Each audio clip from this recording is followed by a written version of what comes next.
Pak Asep, ini Bu Inten mohon izin dan Bapak Ibu semua yang ada di sini. Mungkin sedikit agak berbeda dengan materi di tahun-tahun sebelumnya, tetapi ini tetap berhubungan dengan peran termasuk fresh graduate serta mahasiswa ke depannya akan seperti apa. Oke, mungkin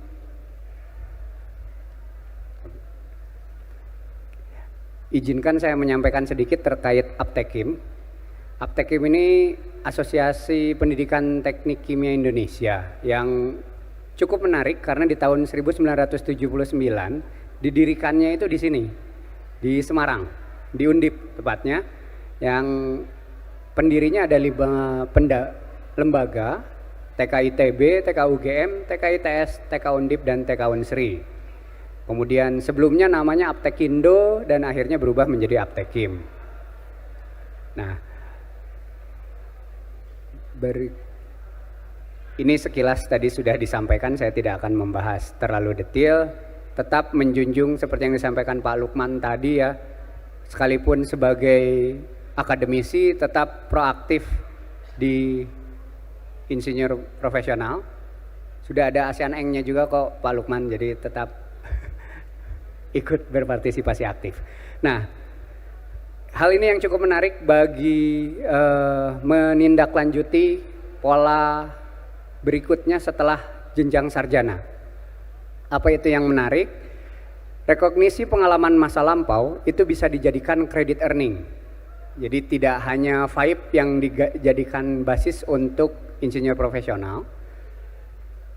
Sekarang profesional pun bisa ikut terlibat. Jadi kalau jalur yang paling atas mengikuti standar sarjana, memiliki basis dasar riset, maka bisa masuk ke arah jenjang magister secara reguler. Sama halnya dengan sarjana-sarjana yang 144 SKS, itu istilahnya normal, itu pun masuk ke jenjang master reguler. Sementara yang PPSM ini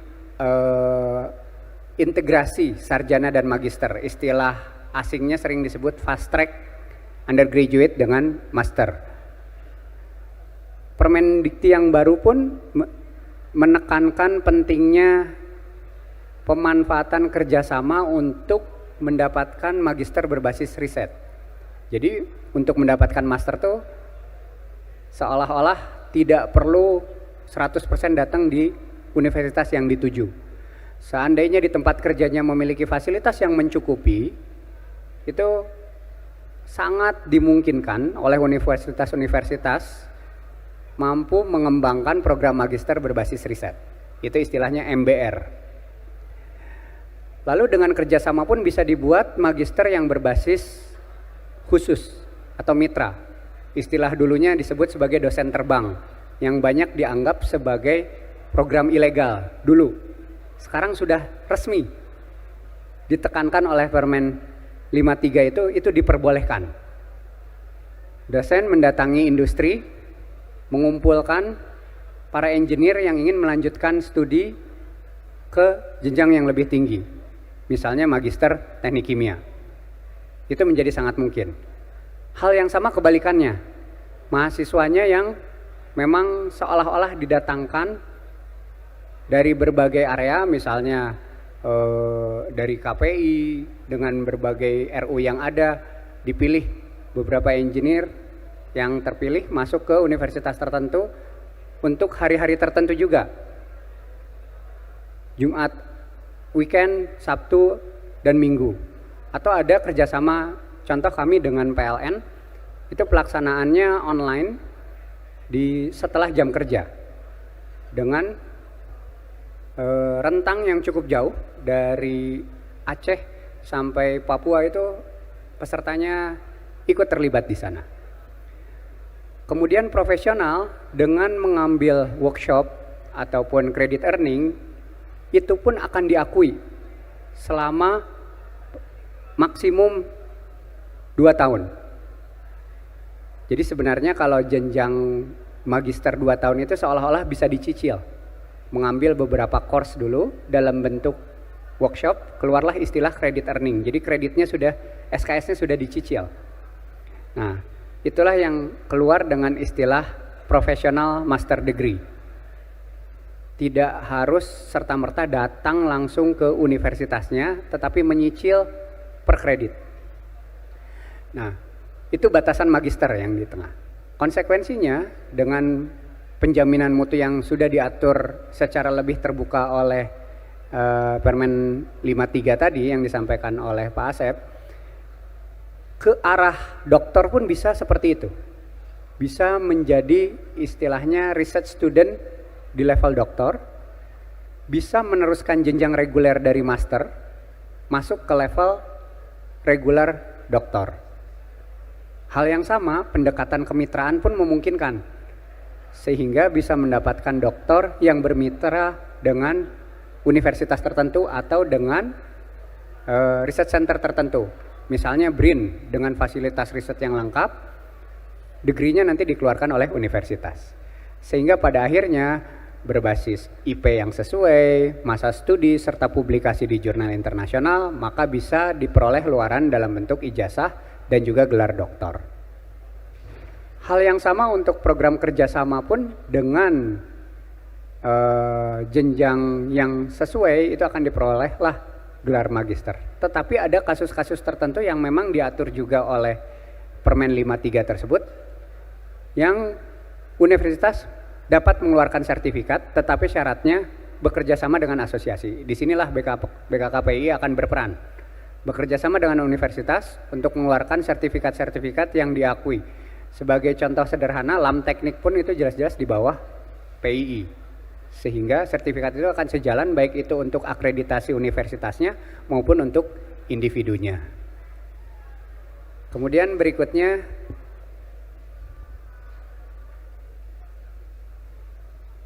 model integrasi yang tadi disampaikan oleh Permen 53 itu sudah boleh lagi crossing. Kalau dulu seolah-olah harus linear, sarjananya teknik kimia, magisternya teknik kimia. Dengan Permen 53 itu sudah diatur, ternyata industri lebih membutuhkan S1 teknik kimia dilanjutkan dengan S2-nya misalnya manajemen, atau S2-nya yang berhubungan dengan lebih ke level teknikal atau di sisi proses safety yang diharapkan. Nah, itu bisa dibuat seperti itu. Beberapa memang membutuhkan apa yang namanya mata kuliah penyelarasan, seperti matrikulasi, tetapi beberapa bisa langsung. Kemudian ini contoh bagaimana kami di ITB membuat konsep kurikulum yang memang membuat mahasiswa relatif bebas. Dalam artian mampu menciptakan jalur kurikulum sendiri dalam tanda kutip. Jadi misalnya untuk jenjang S1 yang dari awal minatnya ingin menjadi entrepreneur, ya mengambil mata kuliah yang memang sesuai untuk target entrepreneur. Termasuk kerja prakteknya pun disesuaikan yang cocok sebagai entrepreneur, diinkubasikan pada saat kerja praktek. Atau ingin menjadi proses engineer, atau ingin menjadi engineer yang bekerja di EPC, ataupun sebagai akademisi atau researcher, itu sudah bisa diarahkan oleh mahasiswa itu sendiri dalam menentukan paket-paket di level sarjana. Nah, berikutnya, magisternya tidak lagi dibatasi bahwa magister seolah-olah hanya untuk menjadi dosen, hanya untuk sebagai researcher. Itu tidak ada batasan seperti itu lagi selama penjaminan mutunya terpenuhi. Itu yang cukup menarik. Integrasi yang sebelumnya dirancang seperti sisi kiri seolah-olah terpisah. S1 selesai, lulus, baru lanjut S2. Kecenderungannya sekarang bisa gabung, baik itu gabung dalam konsep 6 tahun yang mayoritas tidak menginginkan, seolah-olah buang-buang waktu. Sekarang kecenderungannya dibuat integrasi sehingga dapat diselesaikan dalam waktu 10 semester, 5 tahun. Ini sudah didetilkan lebih baik lagi di Permen 53. Kalau sebelumnya seolah-olah hanya universitas tertentu saja yang berani dalam tanda kutip ambil resiko. Kalau sekarang semua universitas diberikan kebebasan dalam tanda kutip selama penjaminan mutunya terpenuhi. Di sini ada contoh alternatif yang bisa lebih jauh lagi yang mengingat SKS-nya sekarang sama. Tadi disinggung oleh Pak Asep. Yang sebelumnya itu satu SKS S1 tidak sama dengan definisi satu SKS S2. Kalau sekarang yang namanya satu SKS mau S1, S2 atau S3 dengan strata yang berbeda-beda, hitungan dasarnya sama. Sehingga konsekuensinya S2 tidak lagi 36 SKS. S2 menjadi minimal 54 SKS seperti terlihat di sini. Nah, contoh yang disampaikan di sini memang mohon maaf contoh ITB, tetapi sharing yang ingin kami lakukan adalah konsep spesialisasi, minor, double major dan lain sebagainya itu di level sarjana yang bisa lebih diarahkan untuk level magisternya. Sehingga harapannya orang itu jadi mahasiswa itu bisa menjadi lebih siap dalam menghadapi dunia kerja sesuai minatnya. Jangan sampai dirancang ingin menjadi engineer, ujung-ujungnya kerjanya di bank tanpa beban, tanpa pengetahuan minor sama sekali terkait perbankan. Misalnya minat awalnya sudah tertarik ingin menjadi engineer yang sangat paham konsep keteknikan tetapi akan bekerja di perbankan atau financial company. Salah satu alumni kami menyampaikan sekarang dengan sistem kurikulum ini menjadi sangat mungkin, di mana beliau berbekal pengalaman yang lebih seperti itu dan sekarang sudah diperbolehkan di Permen 53 yang terkait penjaminan mutunya. Jadi selama quality controlnya terjaga itu tidak menjadi isu. Oke, kemudian berikutnya untuk magister seperti tadi disinggung sebelumnya, opsinya pun relatif banyak. Yang sebelumnya sarjana bisa mengambil jalur entrepreneurship, mengambil jalur akademisi atau ingin menjadi researcher. Nah, di level magister pun ada beberapa skema yang memungkinkan, misalnya bekerjanya di research center, baik itu pemerintah ataupun swasta, atau bekerjanya memang menargetkan untuk yang berhubungan dengan laboratorium atau riset-riset lapangan, industri. Itu bisa mengambil skema yang paling kiri, MBR, Magister by Research. Lalu ada juga dua skema di tengah yang dituliskan skema coursework with research dan skema coursework with project. Ini mengikuti yang selama ini sudah banyak dilakukan di luar negeri, tetapi tidak ada aturannya di Indonesia. Dengan Permen 53, aturan ini sudah diperbolehkan. Sudah boleh mengambil master berbasis proyek. Proyek yang mungkin bisa diperoleh dari industri. Itu yang dijadikan sebagai thesis project. Jadi bukan lagi thesis research, tetapi thesis project. Seolah-olah kasus yang ada di industri bisa dibawa ke kampus untuk diselesaikan, diteliti, tetapi spesifik terhadap proyek tersebut, bukan dalam bentuk penelitian. Jadi dua skema ini yang cukup menarik yang ada di tengah, dan ketiga level ini kesemuanya bisa melanjutkan ke jenjang yang lebih tinggi, ke level doktoral.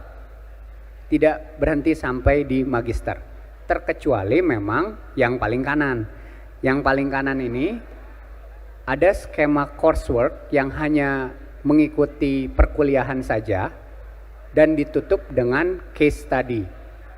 Case study-nya lagi-lagi boleh mengambil dari case study yang ada di industri. Tetapi untuk syarat menjadi mengikuti jenjang yang lebih tinggi di level doktoral harus ada seolah-olah seperti magang. Kalau di Belanda keluar istilah PDN. Itu seperti research student. Postmaster yang didedikasikan sebagai matrikulasi untuk level doktor. Nah, itu keluar istilah research student dan diperbolehkan untuk melanjutkan ke jenjang yang lebih tinggi di tingkat doktor. Kemudian struktur yang ada tadi dengan 54 SKS yang seolah-olah banyak, sebenarnya jika di breakdown dengan baik, itu ada penambahan dari sisi tugas akhir.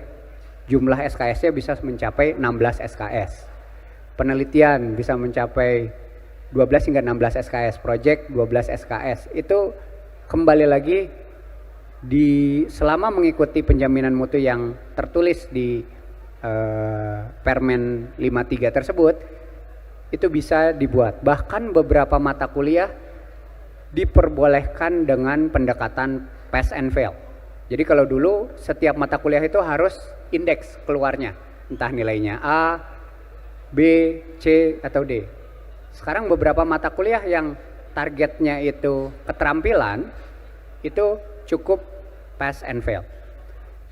Ini cukup menarik untuk S1 sebenarnya, di mana mata kuliah agama, Pancasila, kewarganegaraan itu diwajibkan di seluruh Indonesia.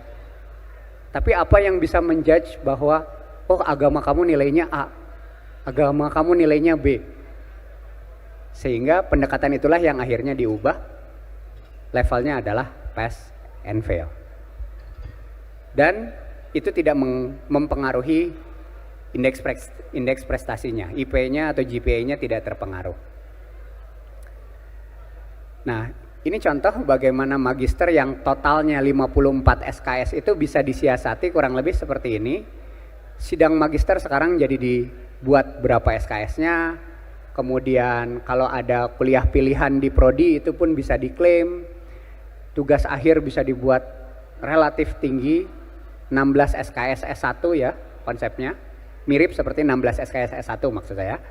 Kemudian mata kuliah pilihannya pun bisa dibuat.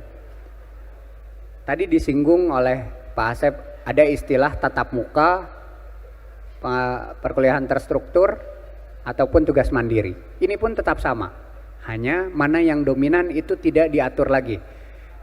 Di Permen 53 bahkan ekstrimnya bisa seperti ini, tatap mukanya 1 jam selama 1 semester. Sisanya terstruktur dan mandiri, itu diperbolehkan, tidak menyalahi selama semua memang ada asesmennya. Jadi kasarnya kalau dulu ada dosen nggak pernah datang ke kampus, wah ini dosen proyek. Sekarang dosen proyek dilegalkan dalam tanda kutip selama semuanya itu jelas asesmennya. Misalnya setiap datang memang tujuannya memberikan pengalaman-pengalaman industri, sisanya dibuat dalam video pembelajaran. Dosen-dosen sekarang kan banyak yang YouTuber ya Bapak Ibu.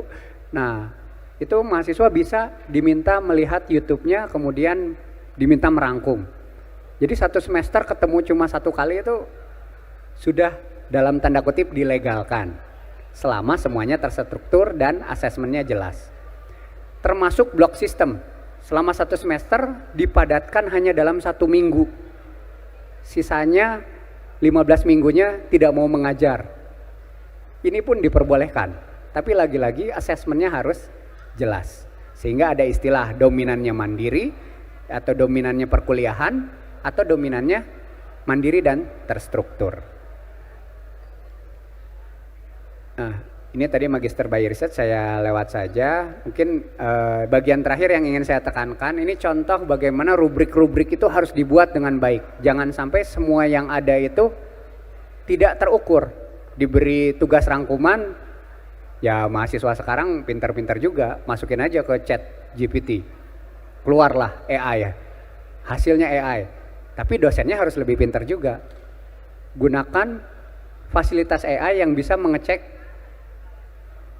kesamaannya berapa persen, dibatasi. Ya silakan gunakan AI tapi minimal mikir dulu lah, diubah, diparaphrase dan lain sebagainya, itu yang diharapkan. Nah itu semua bisa dinilai dalam bentuk rubrik-rubrik yang ada. Mungkin kurang lebih ini yang bisa saya sampaikan terkait Permen 53. Satu hal yang bisa saya contohkan di sini. Jadi tatap muka dalam 1 semester itu bisa jadi hanya 6 jam, bisa sampai se-ekstrim itu. Nggak perlu lama-lama.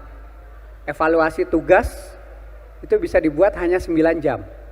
Sisanya fokusnya di mana? Mandiri 108 jam. Tapi tidak boleh mandiri, terserah mahasiswanya apa aja, tidak boleh lagi seperti itu. Mandiri ditentukan, topik mandiri kali ini seperti ini, bebannya sekian SKS, setara dengan sekian jam. Harus seperti itu. Termasuk mengevaluasi akhir pun misalnya, kalau untuk S1 masih banyak dalam bentuk ujian. Tapi kalau udah magister, ekspektasinya kan presentasi. Presentasi itu harus dihargai jamnya berapa. Karena presentasi bukan hanya manggungnya saja, persiapannya harus, evaluasinya pun harus. Dan semua ekspektasinya ya sudah dituliskan istilah Permendikti sekarang adalah CPMK. Capaian pembelajaran mata kuliah yang sejalan dengan capaian pembelajaran lulusan. Oke, mungkin itu saja yang bisa saya sampaikan. Sharingnya mungkin bisa diangkat dengan sesi diskusi. Saya kembalikan ke moderator. Terima kasih.